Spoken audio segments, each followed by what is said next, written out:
Welcome to the baking hot desert of Aragon in Spain, which is hosting round 3 of European Le Mans Series. It is sure to be a fantastic race with this incredible circuit and the whole host of inspiring drivers. Now let's take a little look at one of the drivers, 2022 LMP3 winner Malte Jakobsen. And for him, it's all about family.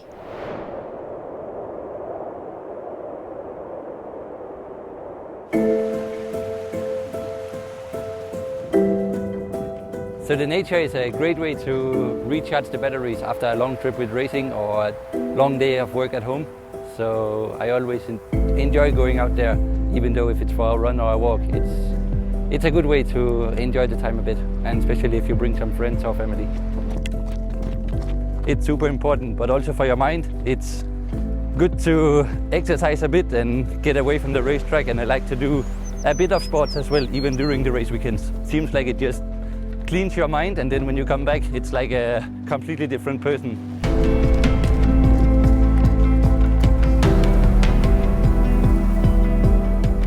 My name is Malte Jakobsen. I'm 19 years old, coming from Denmark, and I'm racing with Cool Racing in the Pro-Am category in LMP2 in the car 37.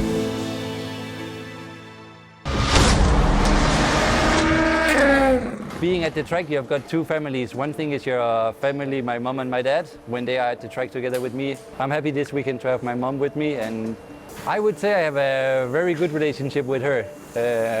Probably a lot of people at 19 years old doesn't spend that much time with their parents anymore, and she helps me a little bit. It's more when we leave the track, and in the morning when we drive in the car together, we can chat a bit and have a conversation. It's important to have something else to think about when you're away from the track, because if you're only focused on the race and the car and everything, I think your head is getting completely messed around. So I cannot complain about anything. She's the best mother in the world. I cannot give him so much tips about the race, but I'm just supporting him to be a mother and just talk with him about something other about the races.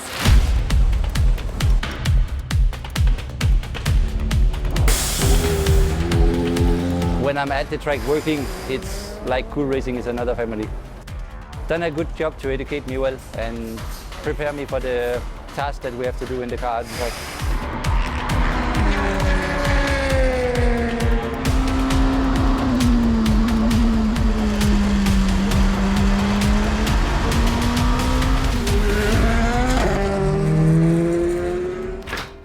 This meeting is important because we are back after the summer break. The good thing is it's warm here, but as you are young, good shape, you do a lot of sports, I am not worried with you. That's a great thing, and maybe it will be part of the game. For sure, there is a lot of new stuff to learn and a lot of tough stuff to learn as well, but there is no excuses if you are 18 and you have low experience compared to a full-time professional driver. I need to be competing at the same level as the others.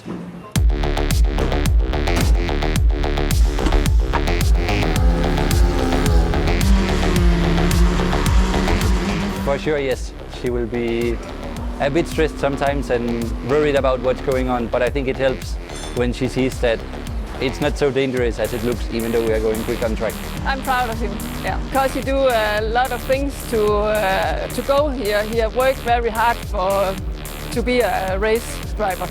If you don't have a family back home, or at least a dad who support you in the racing, I think it's impossible to get a career out of it and get to the level where I am now. It is the very first time that ELMS is racing here around Motorland Aragon.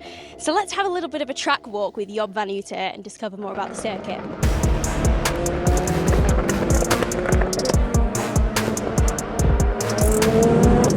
Hi guys, I'm Job van Uter, racing for Panis Racing, and welcome to Aragon round 3 of the ELMS, and I'm taking you on a track tour to my favorite corners.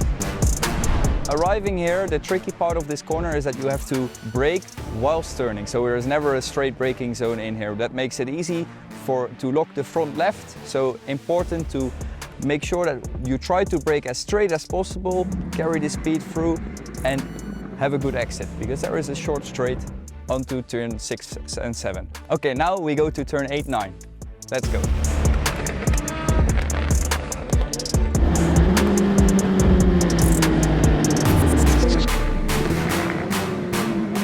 So here we are at turn 8, 9, which is quite a special corner. It's a chicane, and as you can see, it goes a lot downhill. So when you arrive in turn 8, you don't see where you go in turn 9. And then turn 9 is a very long left-hander, and on the inside you see some bananas, which you don't want to take in the LMP2 car, but still is very important to have a good exit, because there is quite a long straight and some fast corners coming up, and you want to carry all the speed possible out to there.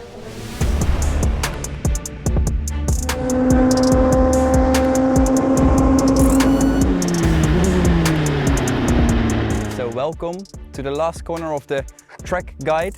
Here we are in turn 16. It's the slowest corner of the circuit, and we're also arriving with the highest speed. As you see in the background, long straight and a slow corner, which provides for great overtaking. It's going to be an exciting place to watch the race from here.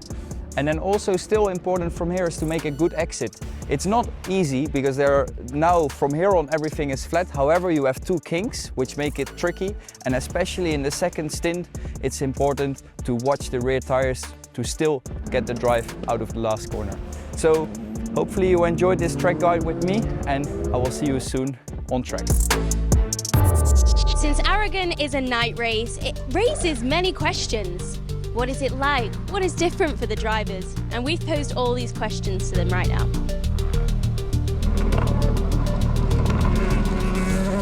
To be honest, we don't do anything different, but for me, there's something ever so magical about night races. You know, being out in the car in dark and alone, and I absolutely love it. It's very different to driving in the day. It's difficult. You have to pay a lot of attention, really focus. You need to take your references during the day and apply them during the night, because it feels so much quicker at night. You just feel like you go 2-3 times quicker. I think the secret in the end, driving at night on a dark track like here, is clearly to have some brake markers to know, where do you brake and so on. Normally you look at the corner. Here it's good to work with markers. And just also know in case you miss a corner, where is the exit road, or how can you avoid the gravel trap.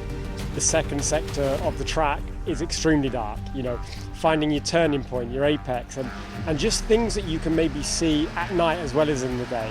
In the day you've got so many, you can see the corner approaching, there's so many visual aspects, and that gets reduced by like 80-90% at night. Driving at night, you've got less of a visual approach, as you see less obviously, but you have to rely more on your senses, and it's a bit more of like a wild ride, let's say.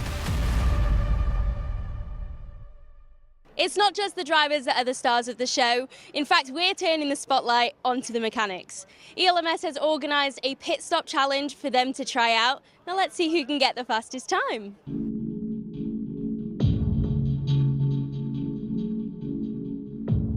The rules of the pit stop challenge by Total Energies are very simple. All the ELMS categories are eligible.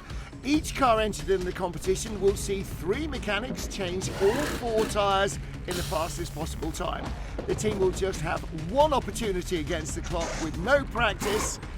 Let's go.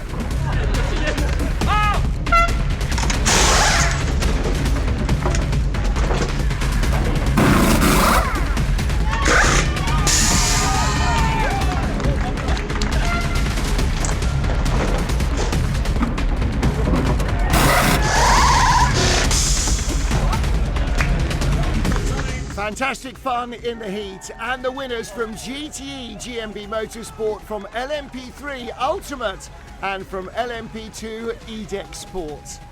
And those crews have some serious bragging rights.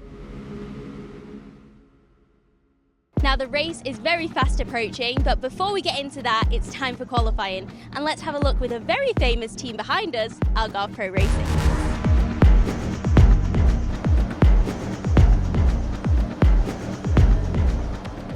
We can push out to the working lane. Pit tyres 108. That's 108.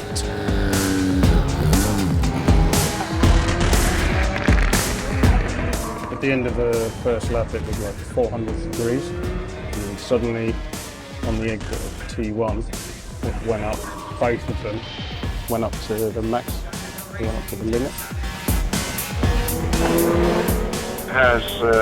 Hasn't come back. So I think the rear brakes are locked on. So yeah, the rear brake temps are really high. Yeah, it's not. I don't know, they're just stuck on.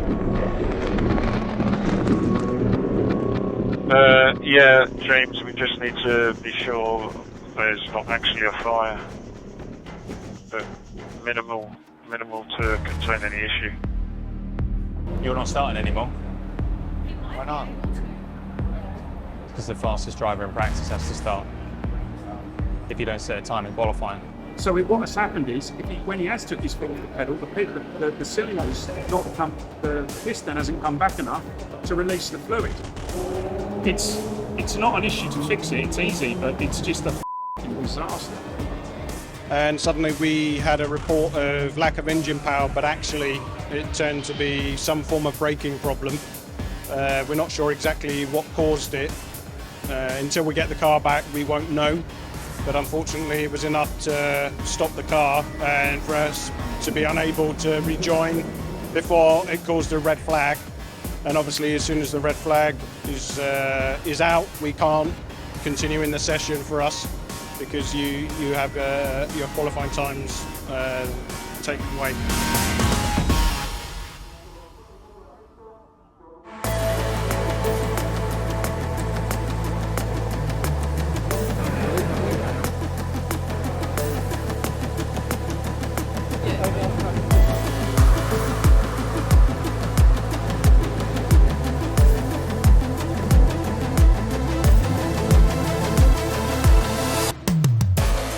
Thousands of fans crowding the pit lane before the start of the race and checking out the machinery on the grid.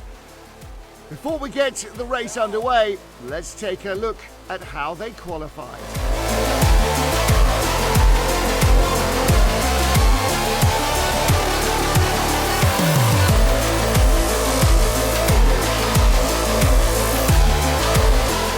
GTE, Martin Berry sealed pole position for the number 66 JMW Motorsport Ferrari. In LMP3, Wyatt Bricketek put his Inter-Europol number 13 at the front of the field.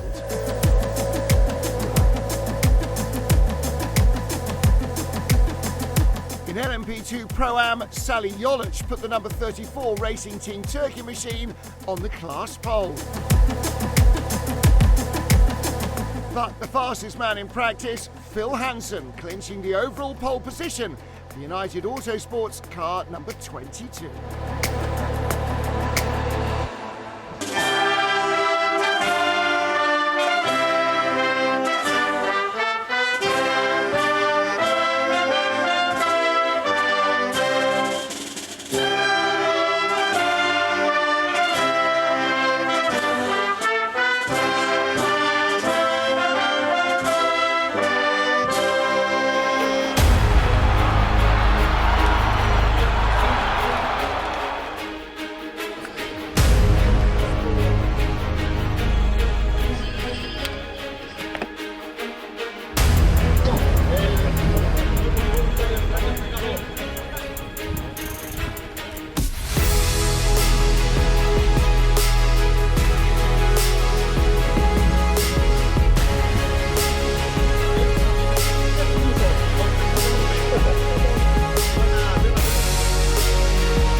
So 1 minute forward, 1 minute, you can start the engine.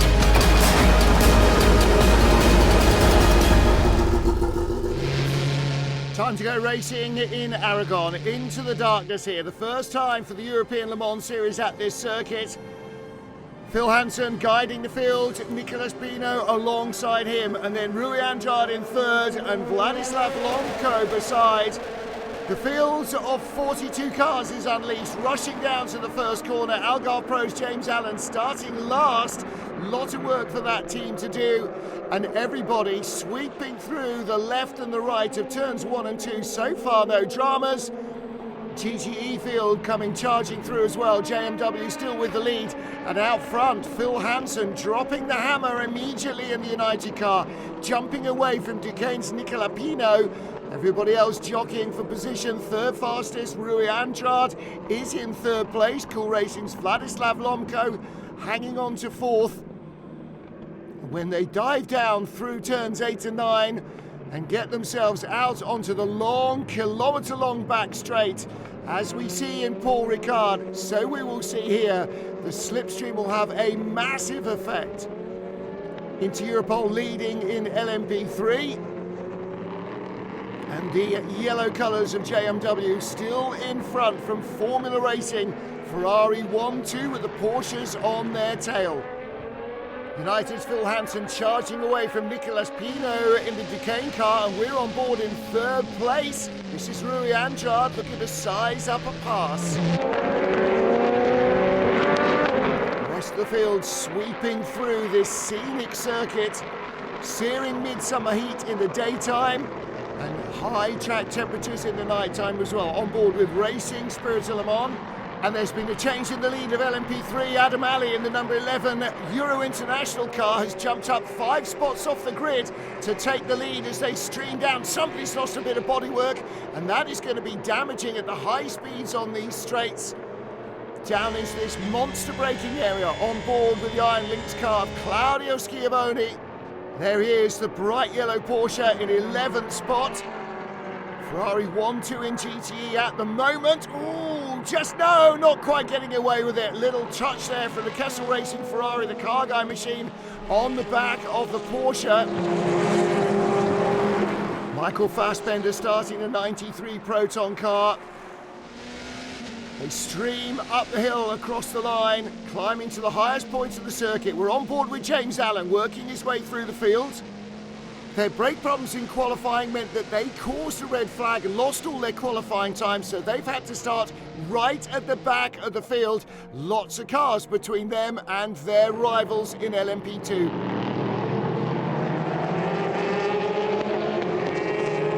Lead change in GTE. That's Johnny Larson in a Formula Racing car ahead of JMW's Ferrari. Then the Proton Porsches third and fourth. Ryan Hardwick ahead of Michael Fassbender, the Kessel Racing Ferrari in fifth. We're further back with Claudio Schiavone. There's definitely rain in the distance and spots of water on his windscreen and on some of the camera lenses. Well, they're expecting to race into the hot night here, but not with rain. That should be Spa, surely. Replay here of a change for the lead in LMP2 Pro-Am. Sally Olich being dive-bombed around the outside by Giorgio Roda. Oh, trouble! That's Michael Fassbender facing the pit wall. Now, has he hit it? Looks like the front of the car is okay, but there must have been contact. You don't spin coming out of the final corner and get spat across the track that far. They'll be vigorously waved yellows right before that. Fassbender waiting for a gap in traffic. Let's see what happens then. Oh, and it was the Duquesne car, Nicolas Pino, that made contact. Trying to find a bit more space for himself, but Fassbender had nowhere to go. And unfortunately, the Porsche driver tapped into a big spin and just the tiniest touch on the barriers. Back with the charging James Allen from last on the grid, the 42nd car in the field. He is now up on the back of the 8th place car of Racing Team Turkey's Sally Olich. Now Olich we just saw being passed by Giorgio Roda for the lead in LMP2 Pro-Am, but he is another LMP2 car, so basically going exactly the same speed as James Allen. So Allen is now going to have to tuck in the slipstream on the straight and try and use that to make the pass. Once more though, he is going to have to be brave under braking at the end of this kilometre-long straight. Perfectly placed, here we go. Picking up the slipstream, you'll gradually see Olich coming towards us. Here we go, we're halfway down the straight. Getting closer to the braking area, Olich knows what's coming, pulls over to defend, then back onto the racing line. He saw that James Allen had the speed. Allen goes through, he's now up to 8th place overall. Back with James Allen, right in front is our LMP2 Pro-Am leader Giorgio Roda, and this is a carbon copy of the pass a lap earlier on Sally Olich. Is Rhoda going to defend? He is not. Sticks to the racing line. His battle's really not with James Allen. It's actually with Sally Jolich for the Pro-Am lead. James Allen now up to 7th. Back with our GTE leaders, Johnny Lawson ahead at the moment of Martin Berry. Ryan Hardwick is the only Porsche in the top 3. LMP2 pit stops underway. Racing Team Turkey in from 2nd in Pro-Am. And off goes Phil Hansen for his 2nd stint in the car that was the lead. United's 23 leads, Duquesne in as well. Just one Porsche in the lead group, Ryan Hardwick being chased by Takeshi Kimura with Johnny Larson and Martin Berry in front in GTE. Ooh, and Berry looking down the inside of Johnny Larson, doesn't quite get there. Racing Formula Ferrari hangs on for the moment. As they come onto the straight, not too far behind is the TF Sport Aston Martin as well, and that could close in as this quartet squabble amongst themselves. Nothing in it at all, and Ryan Hardwick's still right in the thick of things in that turquoise Porsche. And they're still around 20 minutes from their first pit stop, so this battle will rage. The battle is exactly as it was before that round of pit stops. Phil Hansen in front of Rui Andrade by just about half a second. Let's ride with Into Europol.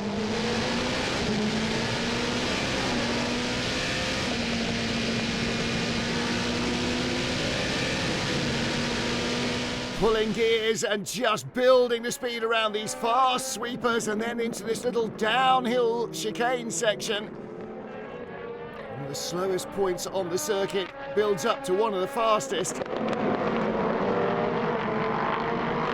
And Phil Hansen just keeping his nose in front of Rui Andrade. Andrade on the straight. He will pick up a tiny toe. No DRS here to really help that, so you've just got to be closer onto the straight. Not close enough to have a look. Phil Hansen, eyes fully focused on being in front, and nothing between them. Tenths of a second on a 2-minute lap. Andrade really sticking to his guns, and that can't be easy in the turbulent wake of Phil Hansen's car. Replay here of the Algarve Pro car of James Allen looping around, chasing in traffic, just too much curb, asking an awful lot of the car to carve his way through the whole field. Johnny Larson under pressure from Arnaud Robin in the Aston Martin. This is for 4th in GTE. The AF Corsa Ferrari leading now from JMW. And Robin goes through. Larson coming back. But look, contact! That is the 43 car of Rui Andrade, the 2nd placed Into Europol car in LMP2. And he's off at the side of the track. Now, has he got damage or did he just get nerfed off under braking? That was a disaster for Johnny Larson. And that's the end of that Ferrari's race, surely. And we might have a safety car. Rui Andrade's viewpoint, there's Larson, comes back on. Rui Andrade goes past him, looks safe, but then suddenly he's hit from the side. Larson had no idea, I think, that the LMP2 car was there. And Rui Andrade tagged into a spin. From the back, Andrade moving over, but Larson moving out. Oh dear, 2 into 1, not going at all well there, and that clatter into the barriers has wrecked the cooling system on the Ferrari. It may have wrecked Rui Andrade and Into Europol's race as well. And we've got another car off as well, and that is James Dayson in the RLR M Sport car, deep in the gravel, and here's why. Just carrying too much speed, and rolls backwards across terra firma and into the gravel, and he is stuck. Safety car is out, and look at Rui Andrade beating the steering wheel in frustration. The steering is not straight. Rui Andrade, Into Europol, out of the race. Confirmation of their retirement. Back to green flag racing. United Autosport still leading with car number 22. The Cool Racing car in 2nd. Panis up to 3rd, and here comes the Duquesne car. Past the LMP3 machine there in 4th place. 23 from United in 5th. Edex Sport in 6th. And Algarve Pro, the blue and black car there, in 7th place. Again, working their way through a mixed field of GTE and LMP3 machines. The red and white of Racing Team Turkey still leading in LMP2 Pro-Am from Team Virage. And into Europol leading in LMP3. So settling back down into it, there's the 23 United car, just being passed by IDEC Sport away from the restart. And the battle for second place, Vladislav Lomko and Nico Pino. So Pino, after that contact with the Porsche of Michael Fassbender, seems to have no damage on the car. That's good news for him. Chasing up behind Vladislav Lomko in the Cool Racing car. Now, can he make a pass at the end of the straight? Not quite close enough. Out of this tight left, you wind your way through this little series of wriggles up to the pit straight, pop over the brow, long straight into a big, fast left-hander at the end of it. As the dusk starts to approach, lights are on, down into the braking area. Vladislav Lomko in the Cool Racing car, little lock up, and through goes Nicolas Pino. That's the pressure of having somebody right behind you. The Team Virage car, the LMP2 Pro-Am car, not a battle for position, but actually trying to unlap himself there. Another round of pit stops underway. This is Lawrence Hoare for EDEC Sports with the Delage livery on the front of the car. Moving up now into second place as Duquesne are in the pit lane. Number 22 United still leads and going long on fuel. Race leaders are in. 22 from United Autosports. Fuel, driver change, fresh set of tyres waiting as well. And here is Lawrence Hoare working his way through traffic now. How high up the order can IDEC Sport get? Number 22 from United already on its way out of the pit lane. This could be an entertaining battle. There is the IDEC Sport car, flashing its headlights, looking to dive down the inside, but just not quite getting by that second LMP3 car. He is going to take the lead. There's the 22 car coming out behind. IDEC Sport lead in Spain. First European Le Mans Series race in Aragon is proving to be highly eventful so far. IDEC lead from United. Panis in third, ahead of the 47 from Cool Racing, and Algarve Pro from 42nd and last in fifth place. Well, there are the gaps. Lawrence Hoare pulling away fast from Marino Sato, the Japanese driver under pressure now from Panis Racing. And Tiemann van der Helm looks down the inside. There's just enough overlap for him to squeeze in front. Sato will have to give the position up. United down to third place in the United garage. Steph is with Phil Hansen. Safety car kind of put a bit of a damper on the gap that I was able to build in the first stint, but I was able to build again another nice little gap at the end. But ideally, we wouldn't have had the safety car and we could have just continued that one gap. But yeah, you can't plan for those things, but I'm quite happy with where the car is, so I'm pretty confident that Marino and Ollie can do a good job now and bring it home, hopefully. Proton's 93 Porsche in for service, and that means Michael Fassbender is out in the garage with Steph. It's a difficult start for you, that contact that was not your fault, but you had a great recovery drive. Yeah, it was, kind of a crazy move around the outside in the last corner going up the straight. Then I just couldn't get it out of fifth gear. I had to get it down, to get it into first to select reverse. But I just couldn't get it out of fifth gear, so I was stuck there for a while. Eventually managed to go through the gears. And then I thought I didn't reverse enough and it was going to be quite embarrassing and have to do an Austin Powers moment on the straight, but it worked out okay. And then the recovery drive was a lot of fun. We got lucky with the safety car, but I think we're due some luck. These last three races, just getting taken out like this, kind of a little frustrating. But like I said, I had a lot of fun, in the recovery drive. Into the pits for the first time as race leader, the 28 from IDEC Sport, but immediately the 22 United car goes by into the lead. Panis up to second. Algarve Pro could take third at this stage. They do. What a drive from the back of the field. Marino Sato in the lead for United. The sun sinking towards the horizon. The light is fading. The headlights looking brighter and brighter. Number 22 leading from Panis Racing and Algarve Pro. On board with Charlie Eastwood, Racing Team Turkey. He's chasing the LMP2 Pro-Am leader, and that is Alessio Rivera, the car right in front with the red, white and blue nose. That's the AF Corsa 83 car, and again he has brought that gap down. Charlie Eastwood looking to close in and make the pass for the lead in Pro-Am.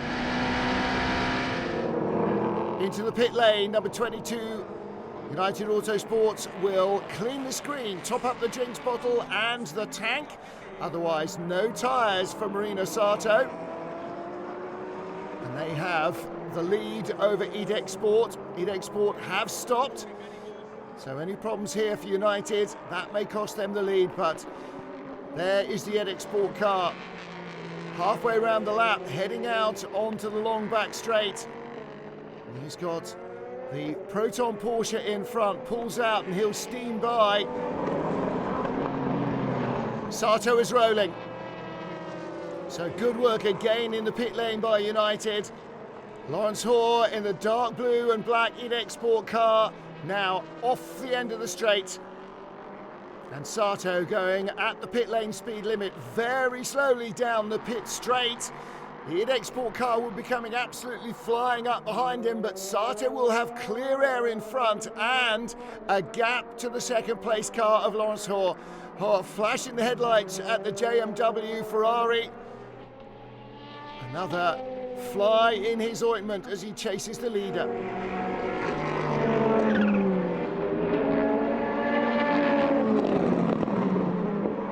Sun setting in Aragon. Still over an hour and 3/4 remaining of the race. United lead from EDEC Sport with Cool Racing, Panis and Algarve Pro battling for the podium. Racing Team Turkey ahead of AF Corsa in Pro-Am with Proton's 99 car in third. 2 hours in, 2 hours still to go in Aragon, and darkness is approaching. Lead battle in LMP3. Alejandro Garcia from Mexico for Cool Racing, flashing the headlights at Torsten Kratzley, leader in LMP3 in the WTM by Rinaldi car. Well, anything to try and distract him, I suppose. Garcia's been catching hand over fist in 3 laps from 2.7 to half a second. And he needs to use that speed immediately to try and get by Kratz and take the lead in LMP3. Otherwise, he'll be slowed down following the car in front, and that's going to make it much harder to overtake. Oh, there's trouble. That is Racing Spirit of Le Mans 31 car. That's Antoine Dauquin. What has happened to them? We'll take a look at the replay and see what it can tell us. Well, he was way off the racing line, staying out of the way, and drove off the side of the circuit to park it. Must have had some major warning lights on the dashboard. On board with Alexander Lynn in the 25 Algarve Pro car, currently in 5th position. And Lynn battling with Cool Racing's Jose Maria Lopez. How cool is this? Alexander Lynn, a factory hypercar and LMDH driver for Cadillac, and behind him, factory Toyota hypercar driver Jose Maria Lopez. Got Neil Jarni in the field as well, a whole host of top international drivers from the World Endurance Championship and from IMSA battling here in the LMP2 field as well. I mean, you just do not get better benchmarks for the younger drivers, for the new drivers to mark themselves against. Half a second in it, and they will be rejoining the battle between themselves in hypercar in 2 weeks in Fuji in Japan. But right now, it is all about doing their best for their teams here in ELMS. Race leader in the pit lane, Marina Sato, will get out of the 22 United Autosport car, and another World Endurance driver for United. Ollie Jarvis steps on board. EDEC Sport in third, Panis in second. Joop van Uytert is going to get in front of Ollie Jarvis. There comes Jarvis on the right out of the pit lane. There is the EDEC Sport car, Paul-Luc Chatin. Is he going to get stuck behind Jarvis before Ollie gets up to speed? No, he's going the long way round the outside. Fantastic stuff. 2 wheels over the curbs, but he manages to get through. So Jarvis rejoins in the battle for the lead. He's in third place, but there's about a second covering the top 3. 1.28. Joop van Uytert leading for Panis Racing. Challenge for the lead. Job van Uitert coming onto the straight, inches in front of Paul-Luc Chatin. He's defending hard on the inside. Chatin on the really filthy side of the track, and through he goes. Great move from the IDEC Sport driver. They're loving that in the garage. And the third car in the queue, that's Algarve Pro, that's Alex Lynn. So he is in third, but he can see the leader looking to put in a move on Job van Uitert. There's van Uitert right in front. We ride with Alex Lynn. 22 United is there as well. Lynn runs out wide. So this is 1, 2, 3, 4, all in the same shot. Chatin leads. Van Uitert in second. No, Alex Lynn's got through on the inside, I think. Yes, he has. So Alex Lynn up to second. Job van Uitert down to third. And Ollie Jarvis right behind in the red, white and blue of United. What a race. And still 40 minutes to go. Van Uitert's going to have to defend hard here, or he's going to lose a podium spot to Ollie Jarvis. Final start for Racing Team Turkey. Car's not firing up. Come on, come on, come on. This is costing them time. Come on. Oh, trouble at the back. They're running around with a fire extinguisher. Now what's happened? Has it spilt fuel? Is that why it's not starting? Is there something more fundamental? Oh, this is disaster for Racing Team Turkey. Car will not start. What's the driver telling them? This is really a disaster. They were hoping for the win here. Car's going back in the air. The dollies will come out, I think. It's going back in the garage. Only half an hour of the race remains. Absolute disaster for Racing Team Turkey. Into the pits, Algarve Pro. So final stops for everybody now. And I wonder if Racing Team Turkey will make it back out before the end of the race. There's not much time to play with. Back up to speed is Alex Lynn, chasing Ollie Jarvis for second. Into the pit lane, IDEC Sport.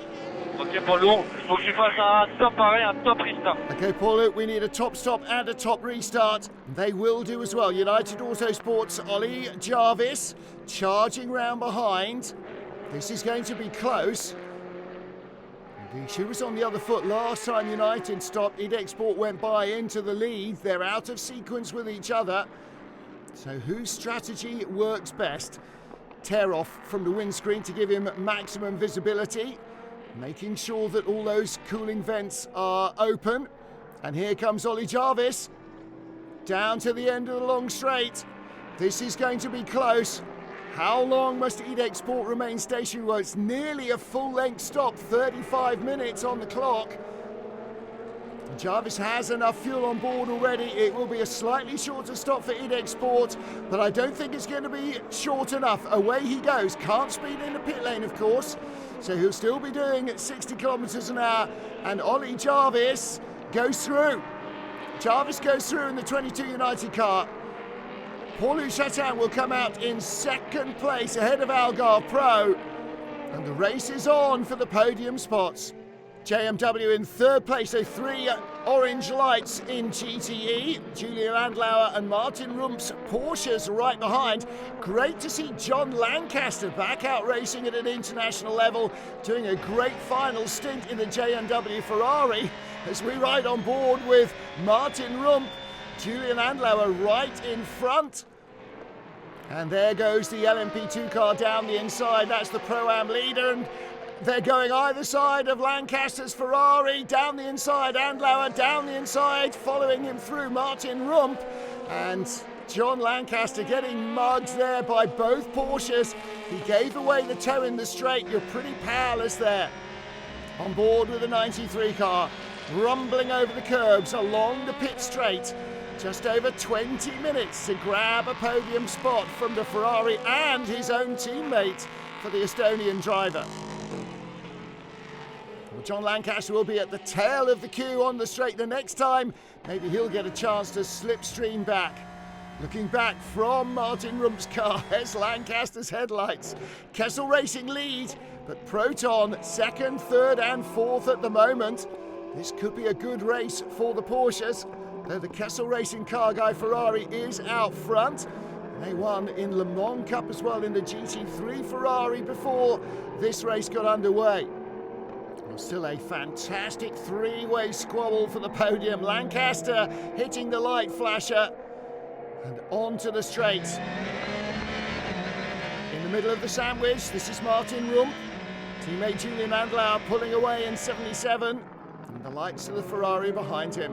What a great sight here. These temporary lights illuminating some of the gravel traps, and somebody's going very slowly down there, and that's going to be a problem. Full course yellow. We're intervening at T1 on the runoff and on the track. We will be intervening at T1 on the runoff and on the track. And it is the cool racing car of Malte Jakobsen, car number 37. There he is. Looks like they have lost most of the power. Still got lights on. Oh, is there damage on the left front corner? Looks like there might be. Oh, what a shame for the young Danish driver. Not sure there'll be much for him and his mum to talk about in the car leaving the circuit tonight. Proton Iron Links Porsche Cruise, looking at all the data coming in. And here is the cool racing team. Well, disappointment for them with the car stopping in the closing moments. Marshall's working hard in what for them is unfamiliar darkness, but it does look like we are getting ready to go racing. Oh, we're moving full course yellow at 21:54 in 15 seconds. 10, 9, 8, 7, 6, 5, 4, 3, 2, 1. Full course yellow removed. Full course yellow removed. Everybody right back on the throttle immediately. Joop van Uyten in the Panis car with two other LMP2 cars inside him. In fact, just in front of him, 99, Jonas Reed, Christian Reed's young son, in the Proton, fourth placed LMP2 Pro-Am car. And Tristan Vautier right behind for Algarve Pro, putting on the pressure, going the long way around the outside. Does he get by him there? There's a Ferrari in the way, and Vautier squeezes through. Yes, he does. Picks up the spot. And Joop van Uyten in the Panis car with the red highlights just can't make any progress there. The 51A, of course, a Ferrari in his way. Now he's free to try and catch them up. Tristan Vautier made a great restart. Let's take a look again. Vautier squeezes down between the Ferrari and the 99 car of Jonas Reed, up to fourth in an LMP2 Pro-Am. Oh, and somebody's spinning, and that's an LMP2 car. And that is the Panis racing car of Joop van Uyten. United lead from Idec Sport and Algarve Pro. 2 more laps remaining maybe. Algarve Pro in second place. Coming across the start-finish line. 1 more after this. Alex Lynn enjoying himself in these LMP2 cars. Lots of close racing. Keeps him up to speed for his Cadillac duties in World Endurance and in IMSA. This fantastic flowing circuit, not normally used at night, but it really has produced some great racing in daylight and in darkness. There's your race leader, Ollie Jarvis for United Autosports. Normally races for them in the World Endurance Championship as well. Serial winner in sports cars of all kinds. And it looks like the number 22 United car is set on its winning ways. 16 seconds ahead of Idec Sports' Paul-Luc Chatin. He is 10 seconds or so ahead of the Algarve Pro car of Alex Lynn. Panis in fourth after that spin from Joop van Uyten when he was chasing down Lynn. And then Duquesne in fifth. On to the final lap in a moment or two will come Ollie Jarvis. Little lock up from the cars in front. And that's all just another added little worry for the race leader. Still got to negotiate the traffic in the darkness. They may not know who's coming. But Ollie Jarvis has been there and done that. And this nighttime racing has a real feel of the Le Mans 24 hours, just with a lot more heat in the day. It's been a strong performance again by United Autosports. They don't always win, but they do always bounce back. EDEG Sport, big result for them, second place, and Algarve Pro, third spot ahead of Panis. AF Corsa leading in Pro-Am, Nielsen in second, the 21 Pro-Am car from United Autosports in third, after that disappointment for Racing Team Turkey. The team wait in the garage as Ollie Jarvis races around the final lap. He won't reduce his speed, he will carry on in the groove, in the rhythm that he has set throughout his stint in the car, from the daylight into the darkness. The job started by Phil Hansen superbly, having put the car on pole position. Marino Sato doing a strong centre link as well. And then Ollie Jarvis left to bat off his pursuers and take this to victory. The final time down the kilometre-long backstretch. And unlike Senior, the fast right-hander that follows the Mistral Straight in Le Castellet, here it's hard onto the brakes, tight 180-degree left-hander, and then sweeping up the hill, building speed through the left, onto the pit straight and the checkered flag. C1, Ollie, C1, we've won this race, mate. Yes. Awesome job, guys. Awesome job. United become our third different winner in 3 races this season as AF Corsa claim victory in LMP2 Pro-Am, Cool Racing on top in LMP3, and it is Kessel Racing's Ferrari that claims the GTE win. 4 hours of fantastic racing. Aragon has been a big success. Lots of happy, smiling faces. The first podium of the season in ELMS for United Autosports. And it is on the top step. Marino Sato there to greet Ollie Jarvis. Phil Hansen joins them. Hot work, but it paid off. Bring it home. Don't make any mistakes. Car was amazing. I mean, these guys set it up for me. They did all the hard work. So, you know, Phil with his pole, mega job this morning. Seems crazy that was only this morning. I mean, Marino jumped in with the pros and did an outstanding job. So I just had to make sure I didn't let them down. And a good win for the team after 2 really tough races to start the season.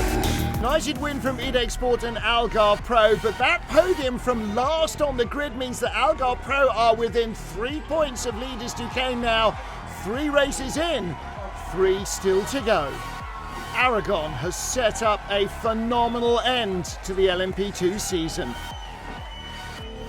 Victory in LMP2 Pro-Am to AF Corsa. Yeah, Max! We did it! We did it! P1 and P5 overall. A big win in Pro-Am for Alessio Rivera, Mathieu Vaxivière and Francois Perrodo. It was a tough start for me. We could have done, we were looking good for P2 because car 34 is always so fast. And unfortunately I had an issue and we seized the opportunity. So, you know, really, really good job from my 2 mates and drivers and the team in general. Super happy. Their first win of the season puts AF Corsa ahead of 2-time winners Racing Team Turkey. AF Corsa's 83 car has not been off the podium all season long. Can Francois Perrodo and his crew hang on to that slender advantage?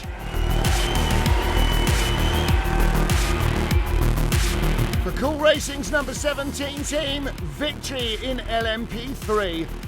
Agen Keeler, Marcus Siebert and Alejandro Garcia. First in Barcelona, they were third last time out in Le Castellet, and now they're on the top step of the podium once more.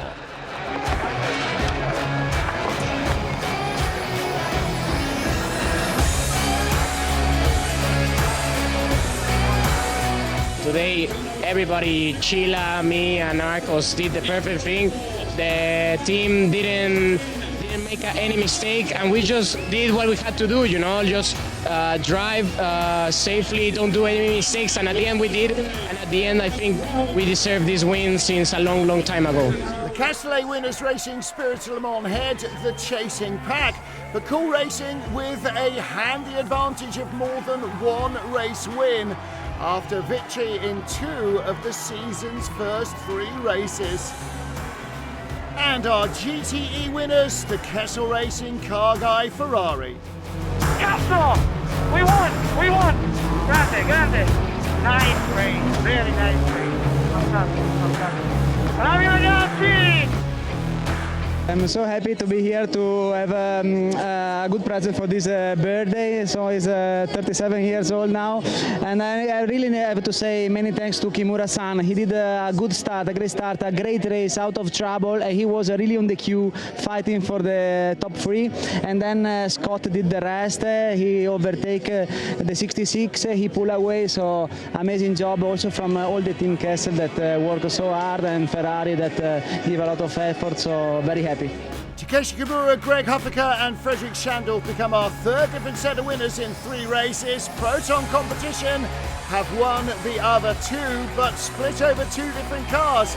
So we have a great battle at the top of the pile. And Michael Fassbender's recovery drive helped the crew of the 93 Proton Porsche to their first podium of the season, while the crew of number 16 takes second place and a slender points lead to round 4 in September at the awesome Spa-Francorchamps.